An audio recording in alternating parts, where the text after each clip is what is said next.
ప్రభునందు ప్రియులైన మీకందరికీ యేసుక్రీస్తు ప్రభువారి నామంలో శుభవందనాలు తెలియజేస్తూ ఉన్నాను. దైవజనులు బ్రదర్ భక్త సింగ్ గారి పరిచర్యలో నుండి అలసిన వానిని ఊరడించు మాటలు. మార్చి 9. మనుష్యులను నమ్ముకొనుట కంటే యెహోవాను ఆశ్రయించుట మేలు. రాజులను నమ్ముకొనుట కంటే యెహోవాను ఆశ్రయించుట మేలు. కీర్తన గ్రంథం 118 అధ్యాయం 8-9 వచనాలు.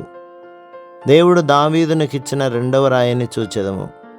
కెయీలాలోని ప్రజలు ఫిలిస్తీన్ల చేత అణచబడుచుండిరి. రాజైన సౌలు వారికి సహాయం చేయలేకపోయాను గాని దావీదు వెళ్ళి వారిని విడిపించెను. తాను కెయీలా ప్రజలకు చేసిన సహాయమును బట్టి వారు తనకు కృతజ్ఞులై ఉందురని, సౌలు చేతిలో నుండి తనను విడిపించుటకు కూడా తమ ప్రాణములు తెగించుదురని దావీదు తలచి ఉండవచ్చును. అయినప్పటికీ అతడు దేవుని యొద్ద విచారణ చేసెను. కెయీలా జనులు నన్ను నా జనులను సౌలు చేతికి అప్పగించుదురా అని దావీదు మనవి చేయగా, యెహోవా వారు నిన్ను అప్పగించుదురని సెలవిచ్చెను. సమూయేలు మొదటి గ్రంథం 23వ అధ్యాయం 12వ వచనం. ఈ ప్రత్యక్షత దావీదుకు మిక్కిలి నిరుత్సాహమును కలిగించి ఉండవచ్చును గాని దీని ద్వారా అతడు ఏ మానవుని యందు నమ్మిక ఉంచరాదని పాఠము నేర్చుకొనెను. ఈ పాఠమును నేర్చుకొనుటకే దేవుడు అతనిని కెయీలాకు తీసుకుని వచ్చెను. నీవు అధికముగా ప్రేమించి సహాయపడిన నీకు సన్నిహితుడైన స్నేహితుడు నీ విషయంలో తప్పిపోవు దినము నీ జీవితంలో కూడా రావచ్చును.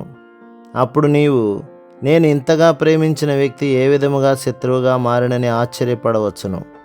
నీవు ఆశ్చర్యపడకము. నీ పూర్తి నమ్మకమును జీవము గల దేవుని యందు మాత్రమే ఉంచవలనని దేవుడు నీకు బోధించుచున్నాడు. ఆయన తన నమ్మకత్వమును నీ ఎడల రుజువుపరచును. కెయీలాను పదమునకు కోట లేక స్తంభము అని అర్థం. దేవుడు దావీదుతో ఏ మానవ ఆధారమును తనకు స్తంభంగా కోటగా కలిగి ఉండకూడదని చెప్పుచున్నాడు. దేవుని గురించి మాత్రమే అతడు ఇలాగూ చెప్పవలెను. యెహోవా నా శైలము, నా కోట, నా ఉన్నత దుర్గము.